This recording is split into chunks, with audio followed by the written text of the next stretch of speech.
అందరూ బాగున్నారమ్మా? బాగున్నారా? నేను వచ్చేటప్పుడే ఒక అతను ఎవరో ఈ వైసీపీ ప్రభుత్వానికి సంబంధించిన కల్తీ మద్యం తాగినట్టున్నాడు ఒక ఆయన. నా దగ్గరకు వచ్చి హైపరాదిని అడిగానని చెప్పమంటున్నాడు. ఆ కల్తీ మద్యం ఎంత పని చేస్తుందో మీరే చూడండి. ఇంకొక అతను అయితే స్విచ్ ఆఫ్ అయిన ఫోన్ తీసుకొచ్చి నన్నే సెల్ఫీ అడుగుతున్నాడు.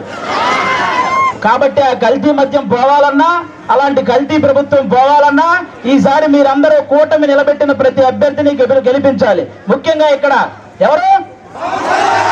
పవన్ కళ్యాణ్ గారు. ఫస్ట్ టైం నాకు పిఠాపురంలో నేను ఎందుకు పుట్టలేదా అని బాధగా ఉంది నాకు.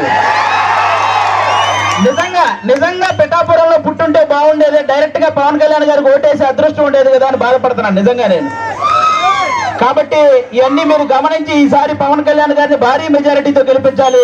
దానికోసం ఇక్కడ కృషి చేస్తున్న మన వర్మ గారికి, అలాగే బీజేపీకి సంబంధించిన కృష్ణరాజు గారికి, ఇద్దరికి కూడా చాలా పెద్ద థ్యాంక్ యూ. అందరూ వాళ్ళిద్దరికి ఒకసారి గట్టిగా క్లాప్స్ కొట్టాలి మీరంతా. వాళ్ళిద్దరి సపోర్ట్ లేకపోతే ఇక్కడ ఇంత జరగదు. అలాగే ఈ వైసీపీ ప్రభుత్వం మిమ్మల్ని ఏం చెప్పి ఓటు అడుగుతుంది? మీ ఇంట్లో మంచి జరిగితే ఓటేయమంటున్నారు, అవునా?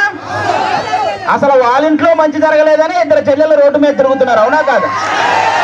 మరి వాళ్ళ ఇంట్లోనే మంచి జరగనప్పుడు మీ ఇంట్లో మంచి ఎలా చేస్తారు? అది ఒకటి మీరు గమనించాలి, అవునా? ఇంకోటి ఏమంటున్నారు? మేము పొద్దున బటన్ నొక్కితే ఆడవాళ్ళ అకౌంట్ లో 10,000 రూపాయలు పడుతున్నాయి అంటారు, అవునా? మరి సాయంత్రం మూతిప్పితే మగవాళ్ళ అకౌంట్ లో నుంచి 30,000 పోతున్నాయి. మరి వాటి సంగతి ఏంటి? కాబట్టి పొద్దున బటన్ నొక్కుతున్నారు, సాయంత్రం పేక నొక్కుతున్నారు. ఈ రెండు మీరు గమనించి ఓటేయాలి. ఇంకోటి ఏమంటారు ఆయన? ఫ్యాన్ ఇంట్లో ఉండాలి, సైకిల్ బయట ఉండాలి, గ్లాసు సింక్ లో ఉండాలి అన్నారు, అవునా? కానీ ఫ్యాన్ ఎంతలో ఉండాలి? 4లోనో 5లోనో ఉండాలి, అవునా కాదా? మీరే తెలియక లాస్ట్ టైం 151లో పెట్టారు, అందుకే కరెంటు బిల్లులు ఎక్కువైనాయి. కాబట్టి ఆ 151లో ఉన్న ఫ్యాన్ రెగ్యులేటర్ తగ్గించి మీరంతా 4లోనో 5లోనో పెట్టాలి ఈసారి. అప్పుడే మనందరం హ్యాపీగా ఉంటాం, అవునా కాదా? ఇంకోటి ఏమంటారు ఆయన?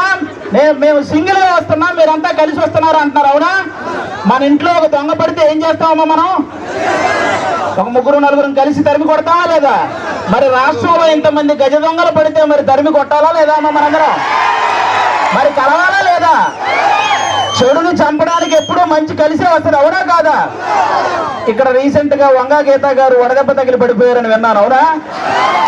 కానీ 5 సంవత్సరాల నుంచి మనకి ఎన్ని దెబ్బలు తగిలినాయమ్మా?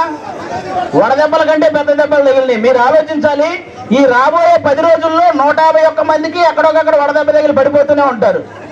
ఆ డ్రామాలు నమ్మకండి, ఎందుకంటే ఆ డ్రామాలకు మా శ్రీదేవి డ్రామా కంపెనీలో కూడా ఇన్ని డ్రామాలు చూడాలి.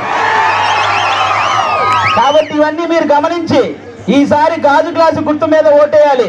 వన్స్ బూత్ లోకి వెళ్ళిన తర్వాత 2 గాజు గ్లాసు మీద గుర్తితే ఫ్యాన్ ఎగిరిపోవాలి, అవునా? ఇది గుర్తు పెట్టుకుని అందరూ ఓటేయాలని కోరుకుంటున్నాం. జై జనసేన, జై టీడీపీ, జై బీజేపీ. అలాగే